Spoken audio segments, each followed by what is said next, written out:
இறைவா உன்னருளால் திருவீடு காணும் பெரும் பேறு தந்த உனக்கேயம் நன்றி. மலரான நபியின் மனமான ரௌதா அகமார காண அழைத்தாயே நன்றி.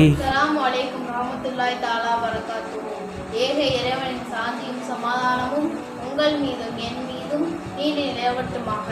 என் பெயர் அல்தோக்கியா. நான் எடுத்துக்கொண்ட தலைப்பு இறைவனுக்கு நன்றி செலுத்துங்கள். மனிதர்கள் ஒருவருக்கொருவர் அடிக்கடி நன்றி என்னும் வார்த்தையை பரிமாற்றிக் கொள்வதை நாம் பார்க்கிறோம். மனிதர்களுக்கு நன்றி என்னும் வார்த்தை இயல்பாகவே உள்ள உணர்ச்சியாகும். இது ஒரு மனிதர் சக மனிதர்களிடமிருந்து பயன் கிடைக்கும் பொழுது முகமும் தன் நன்றியை தெரிவிக்கிறார். உதவி கிடைத்தவுடன் உதவி செய்த மனிதரை உதாசீனப்படுத்தி கண்டுகொள்ளாமல் இருக்கும் பொழுது அவர் நன்றி கெட்ட மனிதர் என்று அவர் பெயரை சம்பாதித்துக் கொள்கிறார். 5 அறிவு படைத்த விலங்கினங்களும் கூட ஒருவேளை உணவு வைப்பவர் அல்லது பராமரித்து வருவர்களுக்கு நன்றி விசுவாசத்துடன் இருக்கும் பொழுது மனிதர்களாகிய நாம் நன்றி விசுவாசத்துடன் இல்லை என்றால் 6 அறிவு படைத்தவர்கள் என்பதற்கு அர்த்தமே இல்லை. ஒரு மனிதருக்கு செய்ய வேண்டிய கடமைகள் நிறையாக உள்ளது. அதில் ஒன்று, நமக்கு உதவி செய்த மனிதருக்கு பிரதி உபகாரம் செய்ய வேண்டும்.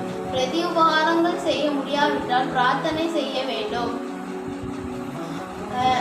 அல்லாஹ் தன் திருமறையில் கூறினான், மனிதனே, உன்னை இந்த பூமியில் படைக்கச் செய்தேன், உனக்கு வசதியையும் ஆக்கி தந்தோம்.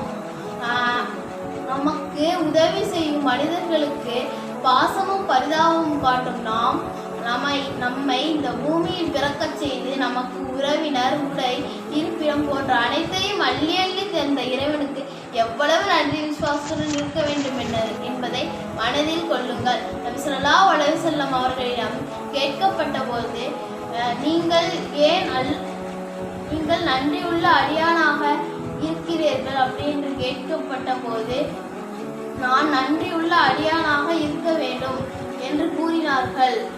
பாவத்திற்கு அப்பாற்பட்ட நபி ஸல்லல்லாஹு அலைஹி வஸல்லம் அவர்களே அல்லாஹ்விற்கு நன்றியுள்ள அடியானாக இருக்க வேண்டும் என்று நினைக்கிறார்கள் என்றால் நாம் எவ்வளவு நன்றி விசுவாசத்துடன் இருக்க வேண்டும் என்பதை மனதில் கொள்ளுங்கள். அஸ்ஸலாமு அலைக்கும் வரஹ்மத்துல்லாஹி தஆலா வபரகாத்துஹு. மங்களம் பொங்கிடும் மாதமாம் ரமதான், எங்கெங்கும் நிறைந்தோன் ஏற்றிடும் ரமதான், தங்க நபிநாதரும் போற்றிடும் ரமதான்.